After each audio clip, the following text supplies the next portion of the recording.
Welcome to Mary Queen Stories, the official podcast of Mary Queen of the Holy Rosary Parish in Lexington, Kentucky. Our mission is to receive God's love, proclaim the greatness of the Lord, serve joyfully, and make missionary disciples of Jesus Christ. I'm your host, Jennifer Longworth, Communications and Parish Life Coordinator at Mary Queen. Well, today on Mary Queen Stories, we have James Nelson, who came to Mary Queen and was confirmed in February 2024. So welcome to the show. Thank you. It's nice to be here. So why did you start coming to Mary Queen? We'll start there. I started coming to Mary Queen, in all honesty, to get on the good side of my fiance's dad. Ah, okay. So I came in as an atheist. I had about 15 years of, I don't believe in God. No gods, no masters was my whole thing. Very sacrilegious. I thought blasphemy was funny. You know, I was not surrounded by good things. And I met a woman who goes here, and her dad invited us to church one time after we had started dating. He said, hey, I'm going to be going to Mass on Sunday if anybody wants to join. So I was like, okay, cool. Yeah, let's see what that's like. So I came, and it was not bad. It was just, I kind of viewed it as ancient light worship. I just, I saw like a whole bunch of stuff that was Gnosticism. I was familiar with that term, so I was like, I see a lot of this stuff in it, but no. And then we went, I don't think I came back for a while, and then Christmas of 2022, it was a midnight mass, and something spoke to me, and I didn't know what it was, because I had never seen that really, especially coming from a Protestant background. In 1999, I was baptized in a Protestant church, and was kind of Christian, did like the youth group on Wednesdays, at both Crossroads, and I think it's called Lex Community now, but it used to be called Quest. So I'd go to Quest. So I went to like those kinds of churches. But then, my family churches, my grandparents had a church called Grace Fellowship in New Orleans that they were active members in. And so, I was familiar with God, and nothing really spoke to me sincerely. I thought that it had. It could have just been, I don't know what it was, but when I came to that midnight mass, I was like, no, there's something to this. So then I started coming back every Sunday, and then I think in May of 2023 is when I started to do inquiry. I had contacted Kara Johnson, or maybe Katie's dad, Pruitt Witt, who's a parishioner here. He owns Witt Insurance, by the way. I started coming back, and I felt good, and I was struggling with addiction at the time. So I was like, I when I go to church, I don't want to do those dumb things. But struggling with addiction, there's times when you have no control over it. So I started coming back, and I thought, you know what, I kind of want to become Catholic. This is kind of speaking to me. I had a lot of issues with demons that I didn't realize were demons.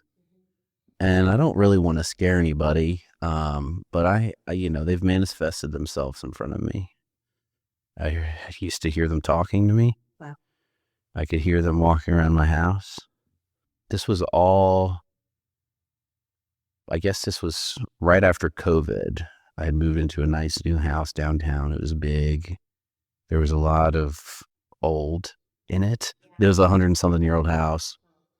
And, I had called my landlord at one time, and I was like, has anybody ever passed away in this house? It doesn't seem right, especially this one closet. Kind of feels haunted? Mm-hmm. Yeah? It definitely felt haunted. Wow. Like I'd walk from the bathroom past the door of this bedroom, and I felt somebody was like was watching me.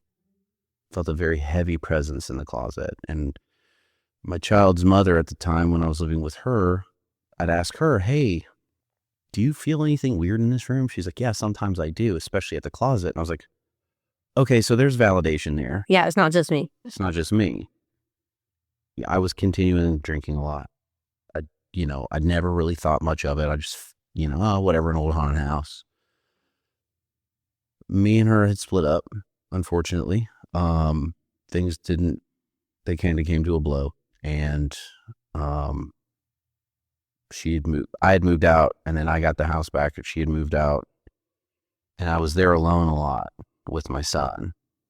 And nights that she would have him, I would party. And one time I heard someone speaking in his bedroom, and I was like, oh no. So I ran up the stairs and I swung the door open, and it was a completely dark room. But I felt this awful doom and gloom feeling, like just this heavy presence. Something was malevolent. And I thought it was, something in my head. About a week after that, putting my son's shoes on. He's 2.5 at the time. And he's talking as if you and I were talking now, but I was looking over your shoulder and speaking, having a clear conversation with somebody. I said, "Who are you talking to, buddy?" He said, They won't let me say. And I said, "Okay. What do you mean, buddy?" He said, "They won't let me talk about them while you're here." I said, "Okay, cool." So in my brain, I thought, weird. So we were putting his shoes on to leave the house. We ended up getting in the car a few minutes later, and I was like, "Hey, so now that we're not at the house, can you tell me who you were talking to?" He said, "Yeah, that's the monster that comes to my room at night." I said, "What do you mean a monster?" I was like, "The monster like you see on you're on TV shows or something?" And he said, "No, he lives in my closet, and he comes out and he wants to play with me at night, but he doesn't play fair." And I was kind of scared at that moment because he had scratchings on his back that I thought was just his allergies, but they weren't getting better. And then they were in different areas, hard to reach areas for a child. Kids usually have them on their face, on their bottom. They're where they can reach, not dead center of his shoulder blades. Sometimes, whatever, kids get hurt. But all of this was kind of too much. So I was like, okay, well, I'm still driving down the road trying to figure out what's going on. And I was like, does he hurt you? And he said, "Yeah, all the time." I said, "Why does he hurt you?" And he said, "Monster says he hurts me because I don't hurt you and mommy." And it really terrified me. That was my boy. And he was truly terrified to be in his room alone. And now it all made sense as to why he would cry for an hour before he would fall asleep. And I'm wondering, what did I bring into my house that made him hurt, scared? He doesn't feel safe. And when you have children, there's things you want them to feel, and it's never hurt or scared. You want them to feel love and joy, peace. We've got, to jump forward to now, you and I was having problems communicating with you over email. My messages from you were already read. Nobody goes through my phone. Nobody goes through my emails. The messages that you and I communicating about me talking here today, something was opening my messages. So when it was 2-3 days after and I was responding to you, it's not because I had just seen it. It's because I had no email notification. Oh my goodness. Okay. So for people listening, I have problems with demons. They're after me all the time. They want me back. They started with my son. They exposed themselves to me. I was talking to a friend in my kitchen one night, and a demon had manifested itself in her face. This was shortly before all this happened with my son, with the monster. All of it, I was just playing up to mind tricks. Yeah. Oh, I just, I wasn't wearing glasses at the time. I knew I needed glasses. Maybe it was just shadows on her face. But there's this movie called The Devil's Advocate with Keanu Reeves. And in this movie, his wife, I think it's Charlize Theron, had been talking to a woman and her face had distorted. And that was like the exact same thing I had seen. It was like the most graphic, sickening thing I'd ever seen someone's face mold in front of me. I mean, it's like something was after me. I had opened those doors. The records I used to listen to, movies I watched, the devil comes in that way. But, Satan gives you what you want. So I had whatever I wanted. I had a good car. I had money. I had the drugs. I had the drinking. I had the women. Whatever I wanted, it was for me. I could get it. I could get everything easily. Until one day he showed me, if you keep playing with me, this is what you'll have. Pain and suffering. And it terrified me when I actually saw what Satan was capable of. I knew there was something that was opposite of him. I knew that there was a light side. And it wasn't until I started going to church and realizing, and I say this with no disrespect to Protestantism, but it wasn't until I was exposed to the Catholic Church where I saw, oh wait, this is that good side that's being presented to me. I was very scared during that, with my son and with the demon manifesting itself in her face. It was the most ghastly thing you've ever seen. The teeth were long, the cheeks were sunken, the eyes were black. It was nothing you want to be exposed to. And I say this, I'm shaking right now. It's the level of peace I have as a Catholic now is very comforting. So let's go back to inquiry for a minute. So you're experiencing all of this stuff. You go, Catholic Church, maybe. Talk to me a little bit about the inquiry process. Inquiry was cool. I first went and met a gentleman that goes to Mary Queen by the name of Tracy. That was my first exposure to inquiry. We just talked. I kind of shared the story I'm talking to you about. And he was very taken aback by it, and he was very concerned. And then I didn't realize that inquiry was like a multi-week process. I was like, come and see what the church is like. I thought it was just like a one-time thing, and then you signed up and became Catholic. So about a month later in late June, I came back, and it was two totally different people sitting in there. It was John and Jeff Trahan. And let me just tell you, Mary Queen is so blessed to have those brothers. Those dudes rock. They never forced anything on me. They only ever answered questions, because I came into this, like I said, as an atheist. I came here with questions, with things that were like, what's this? What's this? Well, can disprove this, Oh. I came with a shield, but what's crazy is their shield, the shield of, Jesus Christ, was a little bit bigger. And it really opened my heart, and it made me put my guard down.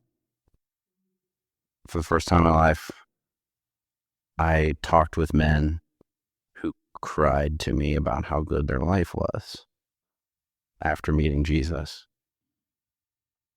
None of it was fake. It was a conversation just like you and I are having now. It was very, hey man, this is what it's like. This is what the church believes. Here's the answers to your questions. There wasn't a single question that I asked that they couldn't answer. They know their stuff, because when you're exposed to the truth like that, you don't have to defend it. You just, oh no, actually this is how it is. It was very comforting. So whenever they said, hey, it's your time to do OCIA, are you ready? We think you are. Would you like to graduate from inquiry into, well, it's not like an actual graduation, but would you like to change classrooms on Sundays? I was like, yeah, sure. How long were you in inquiry?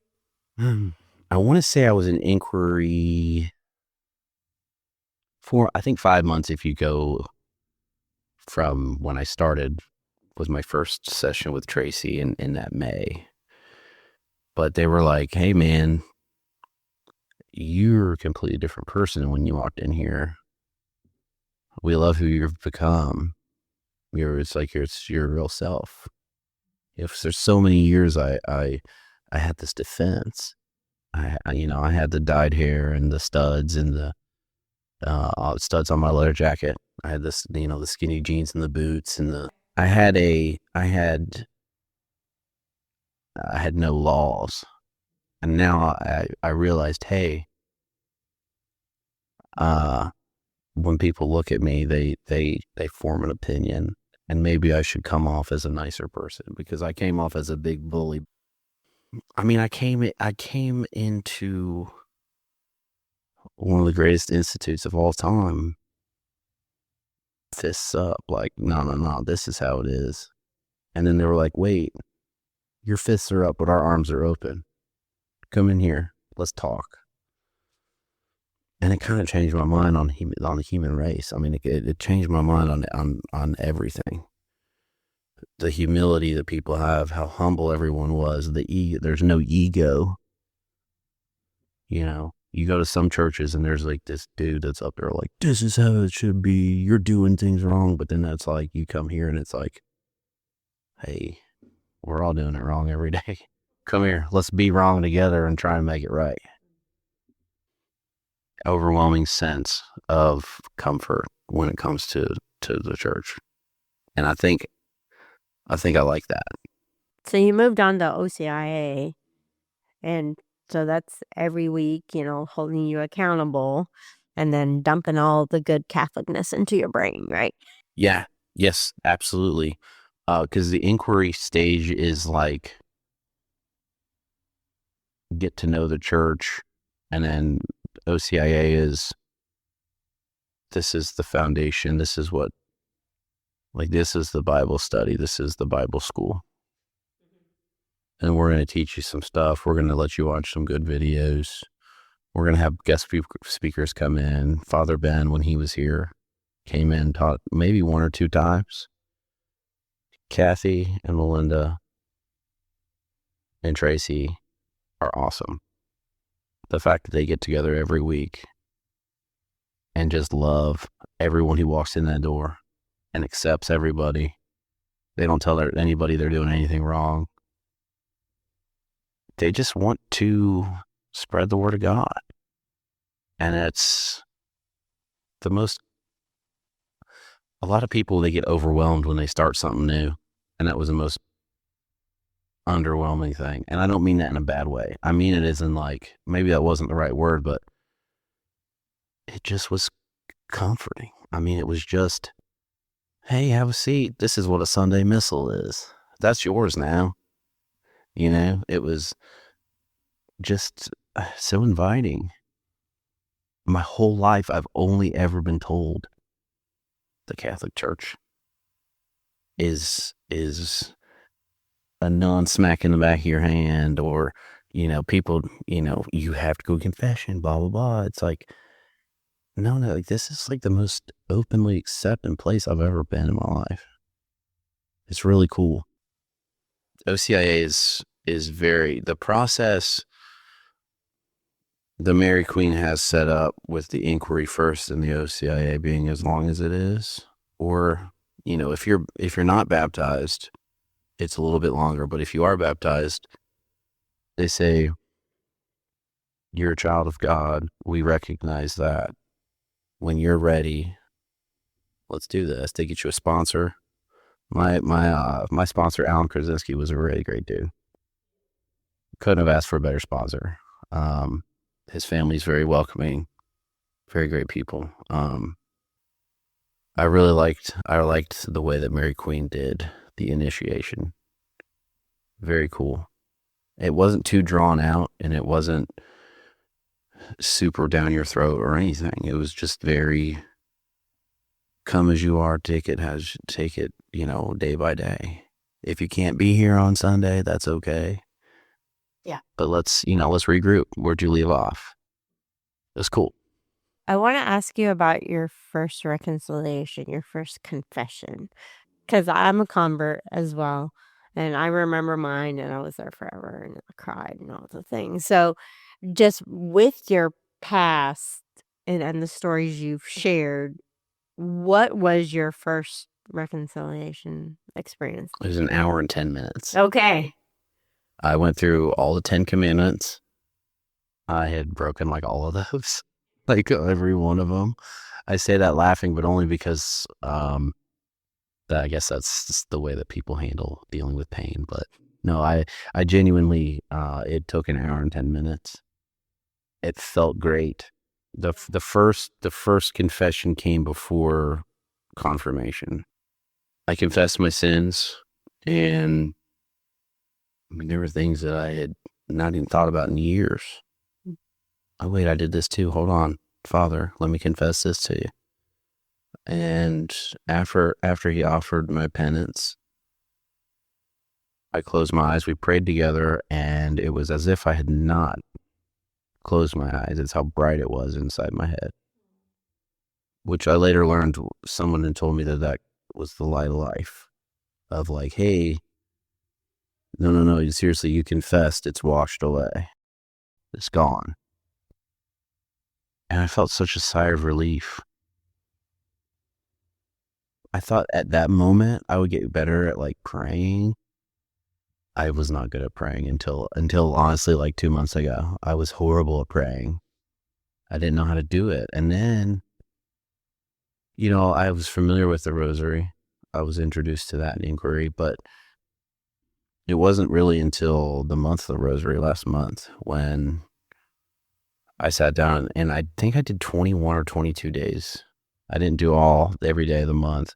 That's just the human in me. But I learned like, oh wait, this is a very useful tool to start with the rosary. And if you have issues praying, start with the rosary and go from there, and you'll be better at talking with Jesus. Actually, that month I had got into kind of an argument about a dog we had at my house. It bit me horribly all the time. And one day I was so fed up, I didn't know what to do. I did not know what to do. 2 years ago, I would have ran to the barn. And that day I ran to adoration, and I cried my eyes out. And I had noticed that the first time, so it was February to like 9 months or so since I've been confirmed, 8 months, something like that. I had, it was the first time I actually said, Jesus, save me. I don't know what I'm doing. Now, I had asked Jesus to come into my heart, and, I had all of this stuff. I had accepted Jesus as my Lord and Savior, but I'd never gotten on my hands and knees in tears with no control over my emotions and said, save me. And I was in adoration at Christ the King, because that's like right next to my house. That's right. I just ran there, and I felt just this overwhelming sense of electricity on my shoulders, and it felt a heavy presence on the back of my shoulder, as if someone was, hey man, you're crying too hard in adoration, we're trying to pray. So I looked back to say sorry to somebody, and there was nobody there. And so it's like, sorry, I'm starting to cry now, but it's like, I realized then that was the first time I had ever asked Jesus Christ to save me. I'm only human. I don't know what I'm doing. I need your help. And he would touch me that day. And it completely changed my relationship with God. From that moment on, it wasn't like, yeah, I'm a Catholic now. I'm going to do Mass on Sundays and I'm going to try to do better. I'm going to go to confession. But like now it's like hardcore. I don't care what people think. If they think I'm crazy, that's fine. I've had too many things happen that affected my life in a positive way since becoming Catholic. I lived my life how I lived it my way for so many years. And it wasn't until I completely let that go and gave it to Jesus, my life changed drastically. And I'm not saying I'm perfect, but what I'm saying is that I have grace. I've been gifted grace. And I couldn't be more thankful for that. And I just want to keep on that journey because where I am now is far better than where I ever have been. And part of me part of me hates that, you know, it wasn't like the birth of my son that changed my life or like meeting the girl that changed my life. You know, like everybody has this thing of like, oh, when I meet the right girl, I'll quit drinking. Or when my son is born, I'll quit drinking, blah, blah, blah. No. You have to let go of whatever you had and you have to let God because there's no other way. I've tried it. I'm 34 years old. I've lived in Oregon. I've lived in Texas. I've lived with girlfriends. I've lived with guy friends. I've lived with alone. I've tried everything. Nothing worked until now. Nothing works. The minute I let go and gave it all to God, that means it doesn't mean I'm not doing all the work down here on earth. But when I stopped expecting the outcome, when I let God be in control of it, I'm truly rewarded now. Like to the point where I mentioned a few weeks ago at OCIA, because I still go back, even though I'm confirmed. I still do OCIA sometimes, and I've done an inquiry once, maybe twice. I don't know. I've gone back to both OCIA and inquiry since I've been confirmed. Why do you go back to OCIA and inquiry? I go back to OCIA and inquiry because I want to continue the path that I'm on. I said in OCIA one time that I don't care if heaven is real or not. And I'm not saying this in a way of like cross my arms and stamp my foot. I don't care about that. No, that's not the end goal for me. The end goal for me with this is I'm a much better person now since I've gave my life to Jesus Christ, since I gave my life to God, since I gave my free time to the church. I don't care about the eternal reward of heaven. That'll come. If that comes, it's fine. But if that's not there, if I'm in purgatory forever or however that works, I don't know. I've not died like that yet. The way I'm living now, the peace I have now is more than I could have ever have asked for. I'm so overwhelmed with the beauty and the grace of God that I can't even look for like what heaven will be. I can't even imagine what that'll be.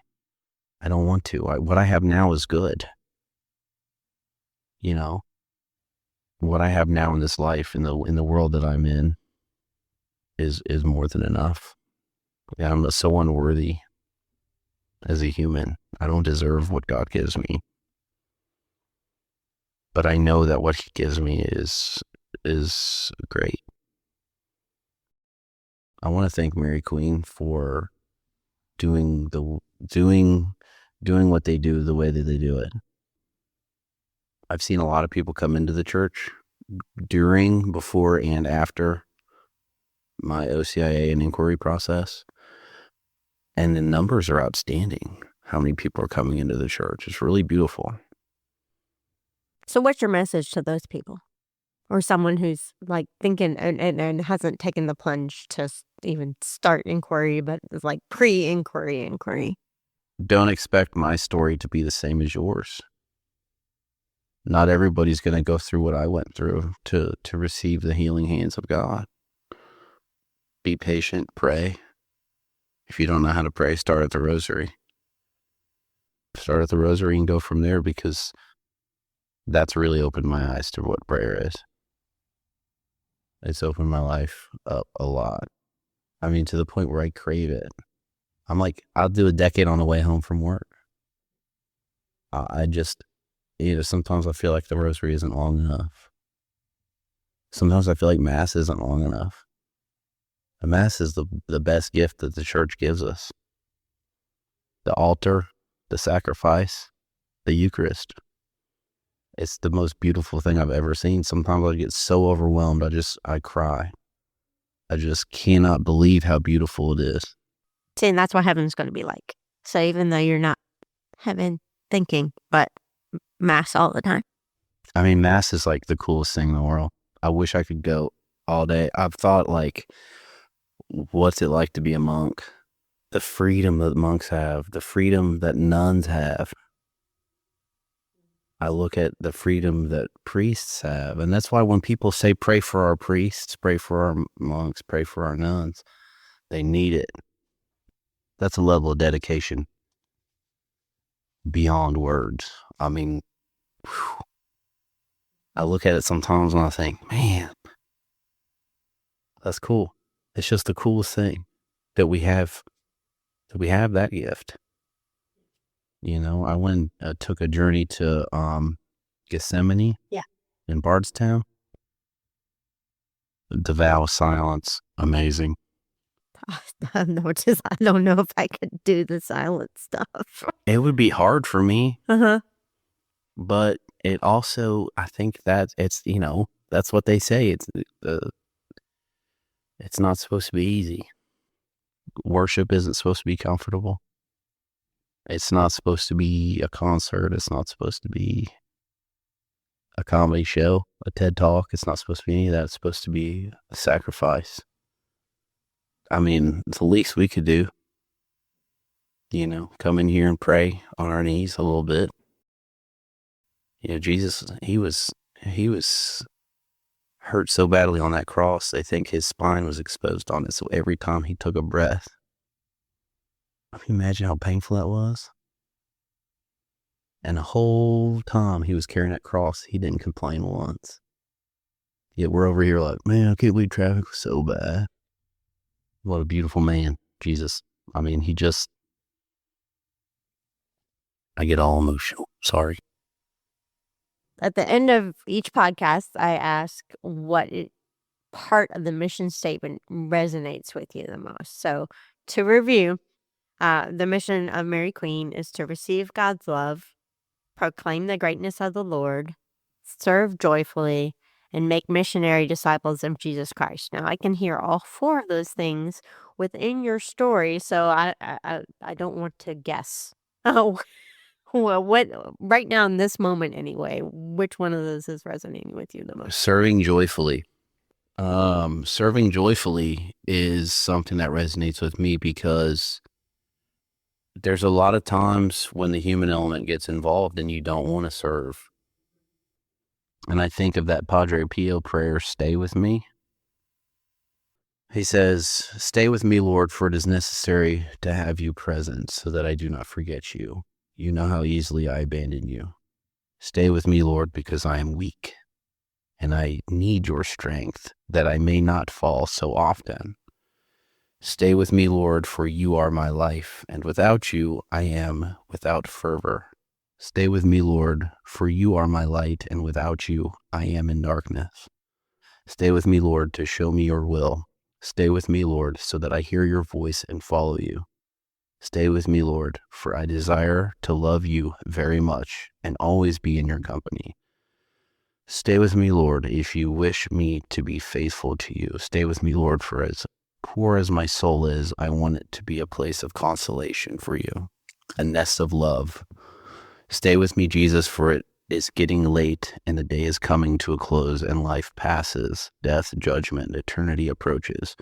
It is necessary to renew my strength so that I will not stop along the way, and for that I need you. It is getting late and death approaches. I fear the darkness, the temptations, the dryness, the cross, the sorrows. Oh, how I need you, my Jesus, in this night of exile. Stay with me tonight, Jesus, in life, with all its dangers. I need you. Let me recognize you as your disciples did at that last breaking of the bread, so that the Eucharistic communion be the light which disperses the darkness, the force which sustains me, the unique joy of my heart. Stay with me, Lord, because at the hour of my death, I want to remain united to you, if not by communion, at least by grace and love. Stay with me, Jesus. I do not ask for divine consolation because I do not merit it, but the gift of your presence. Oh yes, I ask this of you. Stay with me, Lord, for it is you alone I look for, your love, your grace, your will, your heart, your spirit, because I love you and ask no other reward but to love you more and more. With a firm love, I will love you with all my heart while on earth and continue to love you perfectly during all eternity. Amen. Amen.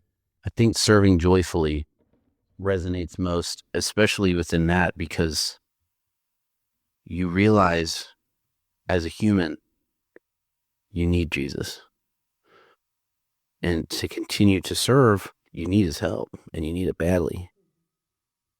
And I love that he said it that way, because it really puts it into perspective of like, this is all that you're doing, and this is all I need help with. This is all I want to do for you, but I need your help.